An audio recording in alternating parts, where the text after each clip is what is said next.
Buenos días y bienvenidos a un nuevo programa de Liceo Radio. Hoy tenemos el honor de recibir en nuestro programa a un magnífico profesional del mundo de la comunicación audiovisual. Él es el periodista deportivo Manuel Sánchez Fernández, más conocido como Manu Sánchez. Manu es natural de Murcia, licenciado en periodismo por la Universidad Complutense de Madrid, pero su carrera profesional comienza antes, ya con 17 años, trabajando en la cadena COPE de Alicante como colaborador. En 1989 ingresa en Antena 3, tras haber superado con éxito unas pruebas, que luego nos explicará en qué consisten, y se mantiene... Sí, me acuerdo. Y se mantiene en esta cadena hasta la actualidad. Él desempeña la labor de redactor y editor en la sección de deportes, y entre los numerosísimos acontecimientos que ha cubierto, pues cabe destacar Campeonato Mundial de Rally, Juegos Olímpicos de Barcelona del 92, la Liga de Campeones en Glasgow o el Mundial de Corea y Japón en 2002. Tras el Mundial de Corea vuelve como redactor jefe, máximo responsable de la información deportiva y presentador, compartiendo plató con Ángeles Miró y luego con Luis Maldonado. En el 2007 se encarga de la dirección de los contenidos del programa Territorio Champions y lo presenta junto con Mónica Martínez. Coordina toda esta tarea también con la narración de los partidos de la UEFA y la Champions League emitidos por Antena 3 y con la presentación de los deportes en la primera edición de Noticias junto a Pilar Galán y Roberto Arce. En la actualidad presenta los deportes en la segunda edición de Noticias junto a Matías Prats. En la mañana de hoy tenemos el placer de tenerle aquí y un grupo de alumnos de Bachillerato Internacional serán los encargados de realizar la entrevista a nuestro invitado. En unos segundos regresamos.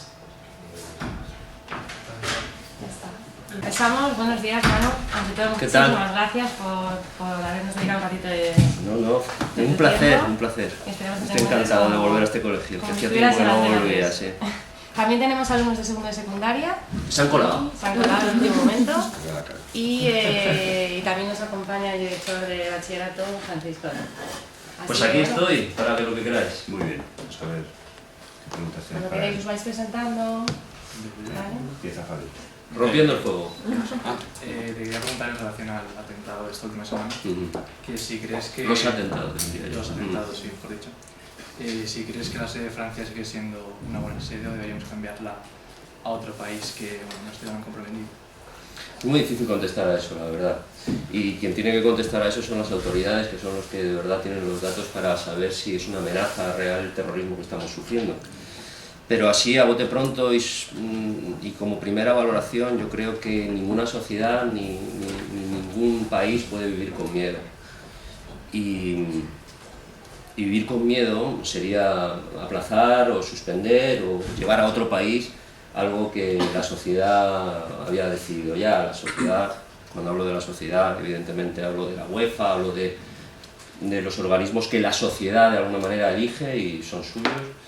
Y se decidió que fuera en Francia y yo mantendría la sede de Francia sí o sí.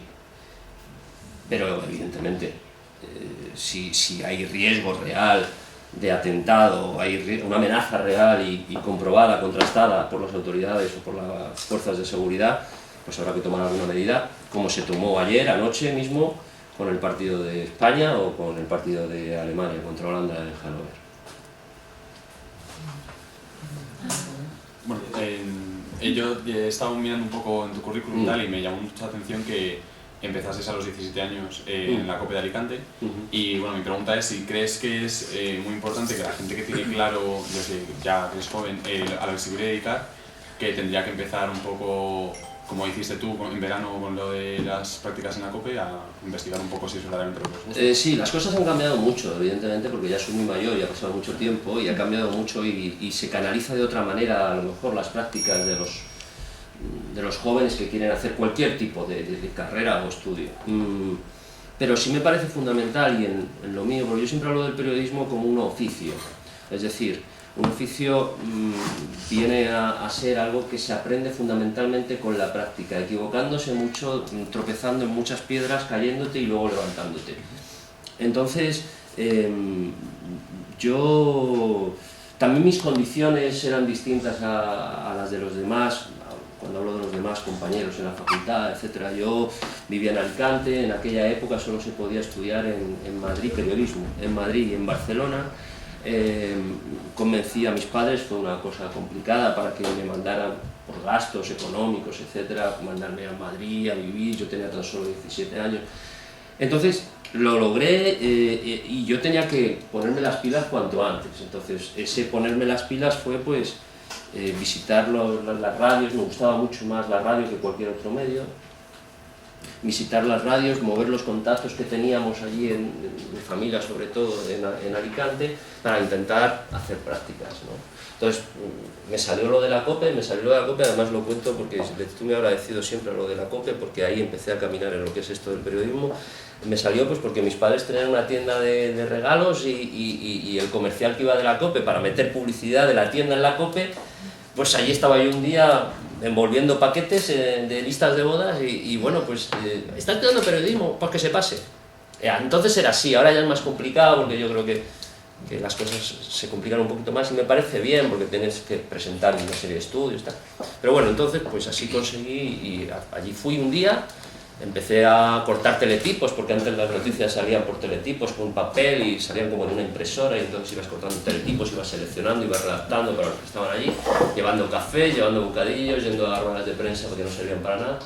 Y así fui haciéndolo durante 3 veranos, así pasaba mis veranos.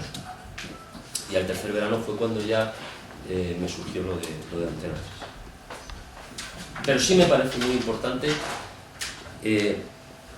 que de alguna manera, si lo tienes claro, empieces a meter un poquito la cabeza en lo que tienes pensado. Vale, muchas gracias. Bueno, ¿tienes algún modelo a seguir? ¿Has trabajado alguna vez con alguien al que admirabas? He trabajado con todos a los que admiraba. Una de las suertes que yo he tenido al comenzar tan joven y al comenzar también, al ser pionero, entre comillas, porque Antena 3 fue la primera televisión privada que hubo en este país. Vosotros sois muy pequeñitos, pero cuando yo tenía vuestra edad en este país solo existía la 1 y existía la 2. La primera y la segunda cadena de televisión española, entonces la situación era muy distinta a la que vivimos ahora, como os podéis imaginar. Entonces, Antena 3 fue la primera televisión privada en este país, nosotros fuimos los primeros que montamos Antena 3, y entonces por Antena 3 han pasado todos los grandes profesionales a los que yo miraba en mi casa, en la televisión, cuando era joven y decía, pues a mí me gustaría hacer lo que ellos hacen. Estoy hablando de Matías Prats, estoy hablando de Olga Biza, estoy hablando de Pedro Piqueras, estoy hablando de Rosa María Mateo, estoy hablando de José María Carrascal, estoy hablando de Manuel Campo Vidal, estoy hablando de todos, como estáis viendo, o sea, de todos. Y todos al final se han sentado en una mesa conmigo y han dicho Manu Sánchez ahora con los deportes, ¿no? Y a mí eso la verdad es que siempre me agrada recordarlo porque al final eran mis ídolos, entre comillas, eran mis modelos, entre comillas, después fueron mis compañeros y muchos de ellos ahora son mis amigos. Bueno, y como has hecho uno de los deportes, ¿nunca te ha llamado la atención otro tipo de periodismo que no fuese el deportivo, aparte de...? A mí casi siempre que me preguntan esto, yo siempre respondo lo mismo. Yo no me considero periodista deportivo, yo me considero periodista. Es decir, me interesa todo. Creo que además que a un periodista le debe interesar todo. Creo que la condición fundamental para dedicarse a esto es tener curiosidad. La palabra clave, curiosidad por saber, por preguntarse las razones de algo, y eso engloba todo. Es decir, a mí me encanta el deporte, me encanta el fútbol, me encanta el tenis, siempre lo he practicado, me encanta el atletismo, pero me encanta la cultura, me encanta el cine, me encantan los libros, me gusta saber de todo ello y contarlo, me gusta contar cosas, contar historias, contar lo que pasa en la política me gustaría también, lo que pasa, pero bueno, caí en deportes y caí en deportes también porque de alguna manera lo elegí. Fue la suerte también de formar una televisión que estaban haciendo, todo nacía, la redacción nacía, las secciones dentro de la redacción nacía, éramos casi todos los que formábamos aquello muy jóvenes. Yo era muy joven, me encantaba viajar, me encantaba el deporte, me encantaba estar en los acontecimientos en directo, y la sección ideal para todo eso, para viajar, para contar lo que pasa y para estar ahí, era deportes. y entonces pues conseguí meterme en deporte. Por eso acabé en deportes. Y si hoy en día, por ejemplo, te diese la opción de cambiar de sección y decir, bueno, pues ahora vas a presentar un diario normal de noticias... Bueno, pues adelante, encantado, sí. Vale. Si pudieses cambiar algo de tu trabajo en el día a día, ¿qué es lo que cambiarías? Maquillaje, y peluquería, y americanas, y iluminación, esas cosas. Pero son necesarias, eso lo cambiaría. Lo demás, la verdad es que cuando charlo con chavales como vosotros, ¿no?, que me pasa en otros colegios, en otros institutos, en otras universidades, yo siempre digo que una de las cosas más fantásticas que me pasan en la vida es que yo me levanto por la mañana. Bueno, vosotros sabéis, por ejemplo, el horario vuestro, ¿no?, la clase que vais a tener dentro de una hora, tal. Yo no sé lo que va a pasar. Yo no sé mi trabajo cuál va a ser. Yo no sé lo que voy a contar. Yo no sé si puedo acabar la tarde en París porque pasa algo y me mandan a París. Que me ha pasado, ¿eh? No tengo ni idea.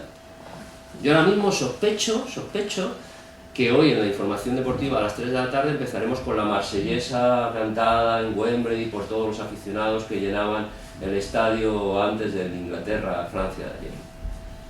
Pero cualquier cosa que ocurra a partir de, o que esté ocurriendo ahora mismo, puede cambiar el plan.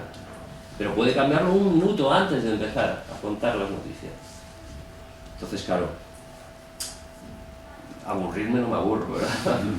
Lo demás es más previsible, el maquillaje, la... ¿Y siempre tuviste claro que querías estudiar periodismo? ¿O planteaste otras carreras? Llega un momento en que no sé bien qué era lo que tenía claro.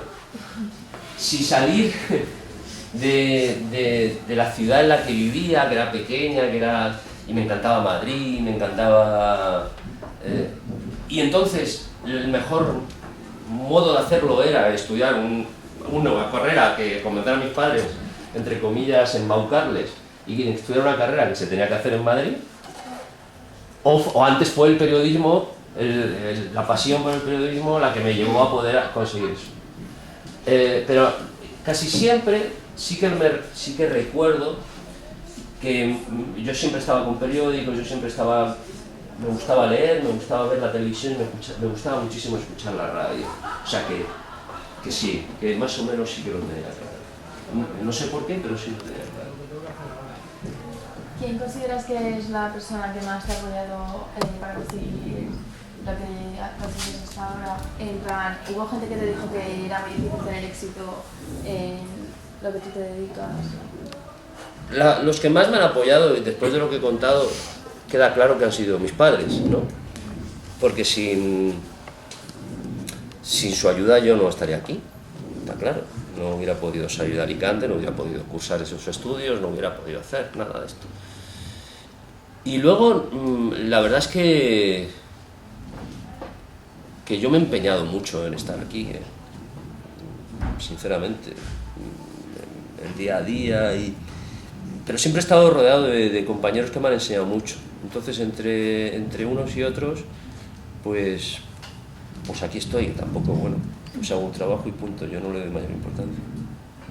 Yo te quería preguntar también en torno al deporte, que si tú crees que estudiantes que son deportistas de élite o casi deberían de dejar los estudios para practicar ese deporte o seguir estudiando a la vez que practican. Yo creo que hay que seguir estudiando. Sí. Y si estudiar les impide, por ejemplo... Bueno, pues tardamos 6 años más en hacer... Yo creo, es que la vida del deportista se acaba muy pronto. Yeah. Te quedan 3 vidas más por vivir después de la de un deportista de élite, hablamos, sí, ¿no? Sí, sí, se va a ganar la vida con ese deporte que está practicando, se la va a ganar de momento. Pongamos el ejemplo del fútbol, que parece el más espectacular.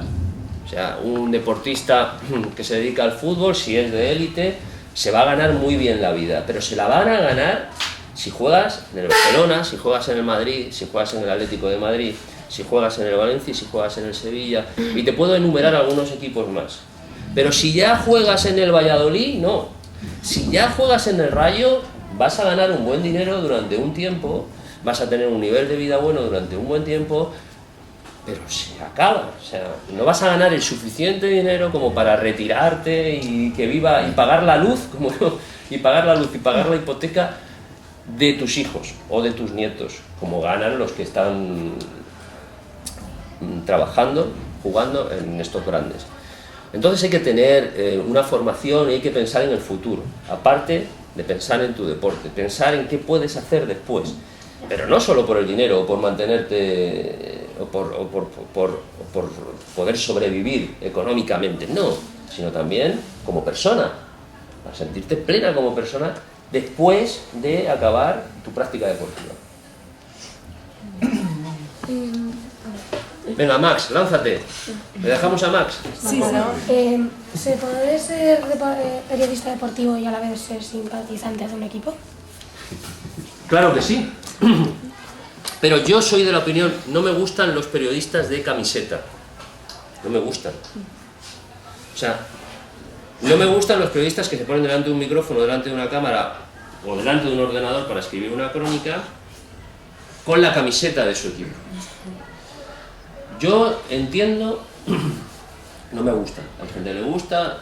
Lo bueno de esto es que podemos comprar el periódico que queramos, podemos poner la televisión que queramos, al final somos libres con el mando o la radio que queramos, somos libres.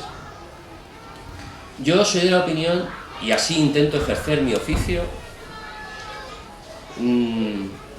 lo veo de la forma, no sé, para que me entendáis, un cirujano, pongamos un cirujano, que tiene que operar, y que tiene que operar a su hermana, a un amigo del alma, tal. Se pone la bata y ahí no entran los sentimientos, entra el cirujano, el profesional, el que tiene que hacer la operación perfecta, el que tiene que ver dónde está de verdad el problema, el tumor, quitarlo, tal, bien. Pues el periodista para mí igual. Yo me pongo delante de la cámara y me olvido del equipo que soy, o me olvido intento contar lo que pasa. Y que la gente ya juzgue lo que tenga que juzgar. ¿Y es difícil eso, ser objetivo? Pues no, a mí no me resulta difícil.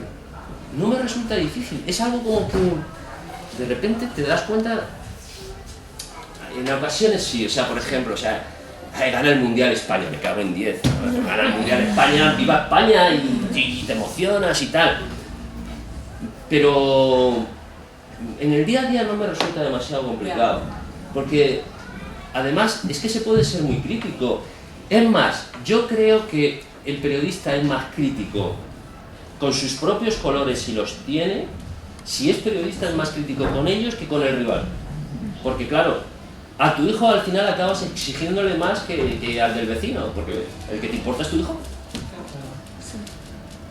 Mi pregunta era esa, pero tengo otra. Menos mal, ¿eh? Ya. Eso está bien.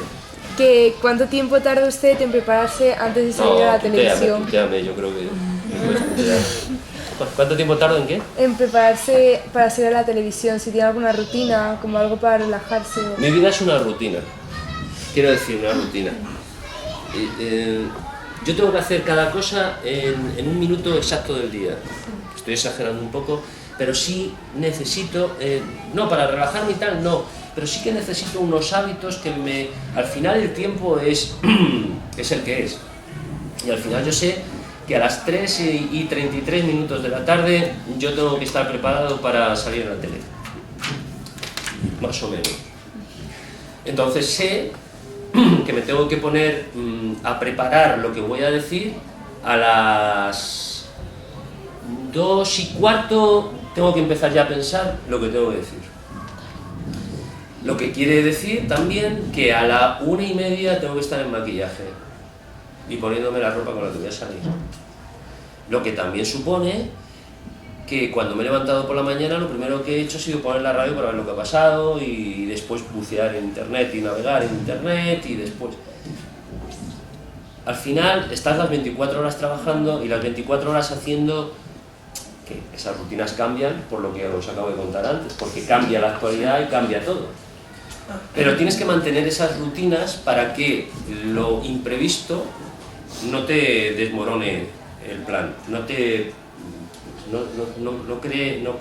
pueda crear un caos alrededor de tu jornada. Porque claro, cuando llega ese imprevisto, todo se pone patas arriba y hay que reaccionar y tiene muy poco tiempo. ¿Y cuál ha sido el momento más emocionante de tu carrera como periodista? Pues no lo sé. Llevo 26 años, voy a hacer ahora. 26 años son muchos años. Me han pasado muchas cosas. Pero puedo recordar como emocionante, como informativos especiales, como que dices, que te pellizcan y que dices, uff, me ha costado este. Pues por ejemplo, a lo mejor algo que no es tan importante o tan llamativo como el Mundial de Fútbol de España, que fue muy emocionante, el que ganó España. O la Eurocopa con el gol de Torres en Austria, que estaba en el estadio y fue especial. Todo eso fue muy emocionante. Pero mira, si yo siempre recuerdo que lo pasamos muy mal en toda la redacción. Yo no sé si os acordáis de un jugador del Sevilla, Antonio Puerta, que murió durante... Bueno, le dio un ataque al corazón durante un partido y murió a los 3 días. Esa agonía que tuvimos que contar prácticamente en directo durante esos 3 días la recuerdo con dureza, ¿sabes? Como que fue complicado, porque además conocía yo al chaval, etc.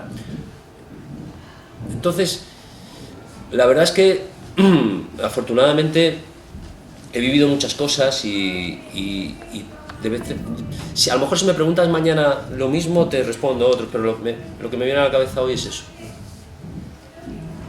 A raíz de lo que has hecho del Mundial y la Eurocopa, ¿crees que el peso del bloque deportivo en el telediario ha aumentado tras los logros obtenidos por nuestro país? Yo he tenido mucha suerte en mi vida en muchos aspectos y una de las suertes que he tenido es que me he dedicado a esto justo en la edad de oro del deporte español.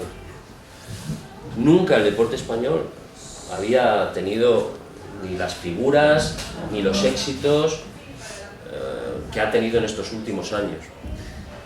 Entonces ha sido todo blanco y en botella, es decir, a la vez que aparecían grandes ídolos del deporte y muchos triunfos, pues lógicamente la necesidad del espectador de informarse sobre ello y de conocer a esos ídolos y de saber lo que ha pasado y lo que han hecho, pues ha ido aumentando.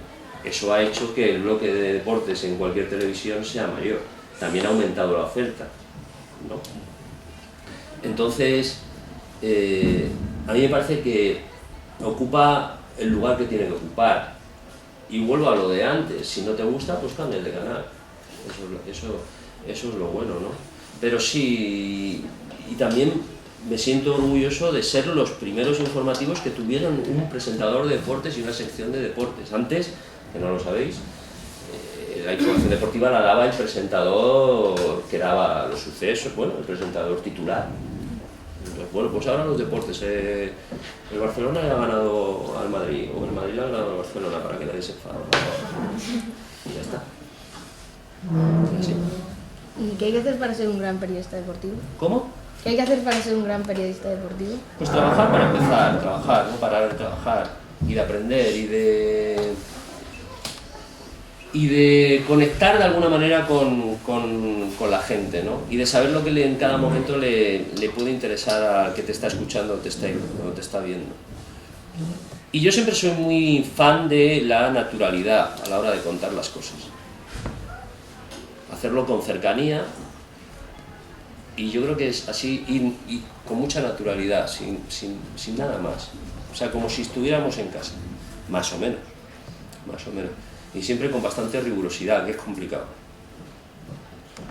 Y bueno, antes has dicho que el medio que más te gustaba a ti era la radio. Entonces, ¿cómo has acabado en la televisión? Pues, a mí la televisión, también te digo, o sea, como la televisión no hay nada. Alguna vez me preguntaron qué invento, en general, qué invento crees, y yo dije la tele. ¿Qué invento es el que te ha parecido más? La tele. O sea, la tele es una cosa fantástica. La radio sí que es verdad que a lo mejor lo digo con un poco de melancolía y nostalgia y tal, pero la radio tiene algo también, ¿no? Crea un lenguaje especial, no ves lo que te están contando ni a quien te lo está contando, entonces puedes imaginar, a lo mejor tiene ese juego, ¿no? Pero ¿por qué acabé en la televisión? Pues bueno, porque fue... No lo he contado, pero porque me quedé yo creo que me quedé en los veranos, ¿no? En las prácticas del verano, pero yo acabo en la televisión porque en ese tercer verano, de tercero de periodismo, yo mando, ya no me servía lo de Alicante, yo necesitaba empezar a trabajar en Madrid o hacer algo en Madrid, ¿no? Entonces mandé todo mis cartas, mi currículum y tal, me lo mandé a todos los sitios de Madrid, ¿no? Pero claro, no existían las televisiones privadas, en televisión era todo muy... era la primera y la segunda, como hemos dicho antes, entonces lo mandé a todas las emisoras de radio y a todos los periódicos de Madrid. Y a mí me contesta una radio, que es Antena 3 de radio, y a mí me llama esa radio, ese verano, para hacer una entrevista y unas pruebas. Yo creía que era para Antena 3 de radio, lo que pasa es que Antena 3 de radio estaba creando lo que después sería Antena 3 Televisión. Y por eso acabo en televisión, porque pasé esas pruebas y hice un curso de televisión, etcétera, y en enero, eso empezó en septiembre, y en enero del año siguiente hicieron el contrato con Antena 3. Y entonces, bueno, pues acabé en televisión y fíjate, me he encantado. Y antes has dicho que ibas a hacer 26 años en... Sí, en enero hago 26 años. ¿Y nunca has sentido que necesitabas un cambio? Algo que ya estabas harto de hacer siempre lo mismo, entre comillas. De trabajar en el mismo sitio. Sí, por ejemplo, cambiar o... Pues es que como he ido cambiando tanto, o sea, quiero decir, volviendo a lo que te contestaba antes, es que cada día hago algo distinto, cuento algo distinto. Por eso dicho entre comillas, pero como has dicho que era diferente... No, pero que a lo mejor en otros trabajos, como más rutinarios, tendrías más la necesidad de, voy a cambiar de colegio, que el liceo europeo de verdad que aburrimiento, me voy a ir a otro. O voy a cambiar de banco. Pero en este trabajo, además, si veis, es que no he parado. O sea, y además tengo que decir algo que se ha pasado por alto a la hora de... porque también me mandó Antena 3, yo viví 2 años en Miami. Me mandó Antena 3 a Miami, a Estados Unidos, a montar, porque era una televisión de 24 horas de noticias en Miami para todo el mundo hispano de Estados Unidos y para toda Latinoamérica. Y Antena 3 era accionista de esa televisión junto con un grupo inglés, Reuters, Artear Argentina, Telemundo Estados Unidos y no sé si había alguien más, no, y nosotros. Entonces estuve 2 años en Miami, luego también fue otro cambio, o sea, que yo he ido cambiando. Mi empresa, eso no suele pasar, en mi caso, y a lo mejor le preguntas a otra persona que trabaja en Antena 3 y no le ha ocurrido, pero sí que mi empresa me ha dado alicientes para ir cambiando y no sentirme estancado, esa sería la palabra, no, para nada. Y una, bueno. ¿Cómo crees que ha cambiado la sección de deportes en A3 Media con la entrada de Josep Pedrerol? Pues no ha cambiado quiero decir, A3 Media es un grupo de comunicación y dentro de A3 Media está Onda Cero, radio, está Antena 3, televisión y está La Sexta también. Entonces La Sexta tiene una línea editorial que no solo en deportes, si te fijas, es muy distinta a la de Antena 3 Televisión. Que me parece algo muy inteligente, por cierto, empresarialmente. Porque ¿para qué vamos a ofrecer lo mismo? A veces tenemos que trabajar con el mismo material y eso a mí no me gusta, pero por ejemplo, los clubes ya cada vez nos dejan menos grabar los entrenamientos, tenemos que tirar de imágenes que nos dan ellos, o sea que son sus imágenes seleccionadas por ellos. Entonces, su mirada no quiero que sea la mía. Entonces, esa es la diferencia en la que podemos... También os estáis uniendo ahí también el programa de Champions Total, ¿no? Bueno, pero eso es otro objetivo de la cadena y otro pero no, Champions Total se hace, el programa de resúmenes se hace en La Sexta y se hace, en Mega, y lo hace el equipo de Josep Pedrerol, pero sí que hacemos lo que es la transmisión del partido juntos. Bueno, sin ningún problema. Lo que quería decir yo antes, ni del paso de la radio a la televisión, o sea, como fue la primera vez que estuviste en un plato de televisión, no fue muchísimo cambio, miedo al ridículo y... Bueno, y pensar sí que ibas hasta todo el mundo te iba a ver.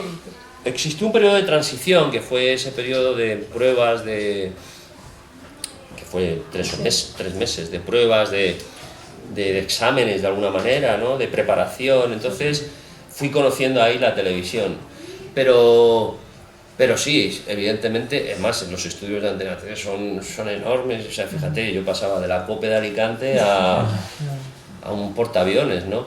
Sí que es verdad que como estaba todo en obras, estaba todo naciendo, estábamos poniendo los tabiques, pintando, y entonces lo vivías un poco como el nacimiento de algo tuyo. Sí. Entonces tampoco como que tú lo estabas construyendo. Claro. Entonces no fue el hecho de he llegado ya a Televisión Española, Televisión Española. Tal. Ya. No, estábamos haciéndolo, entonces era distinto. Sí, pero por ejemplo, mediante ibas haciendo el programa y tal, ese miedo a como el estar constantemente pensando en alguna equivocación o algo de... O que te quedas en blanco y eso, Sí, qué horror, sí. ¿verdad? Sí, bueno, claro. Una pesadilla. Sí. Nervios, yo siempre digo, ahora me preguntan y yo digo, yo no me pongo nervioso, yo no me puedo considerar, Claro. no puedo pensar que yo me pongo nervioso, pero sí que es necesario a la hora de ponerte delante de una cámara, de un micrófono, tener un punto de tensión, de estar con los reflejos despiertos, porque si te están como muy relajado, al final te pilla el toro. Al final la fastidias, Claro. por no decir otra palabra peor. Y ese punto de tensión es necesario. No nervios, porque la verdad es que ya después de tanto tiempo hay veces que sí. O sea, hay veces que tú te das cuenta de la trascendencia de lo que vas a contar, Claro. que tú te das cuenta del momento que estás viviendo, que tú estás calculando la cantidad de gente que te está viendo.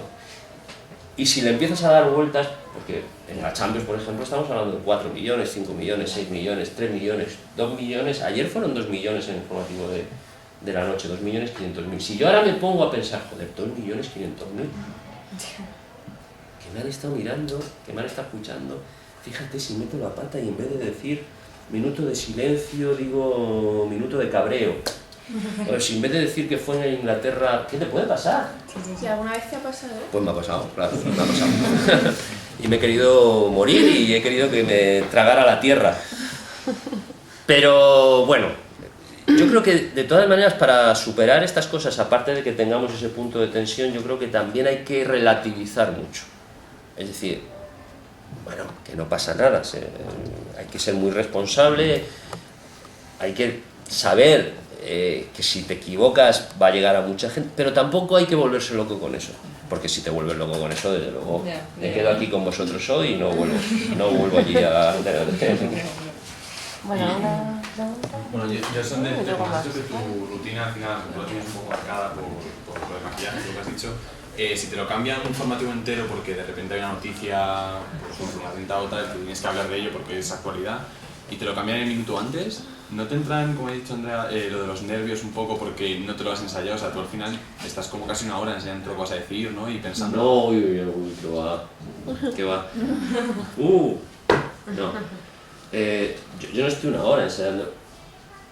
Yo lo que he dicho es que una hora antes empiezo a pensar lo que voy a decir. Pero que va variando cada minuto, porque yo qué sé... ¿Qué ejemplo puedo contar? Así... Sí, fenomenal, mira, viene fenomenal.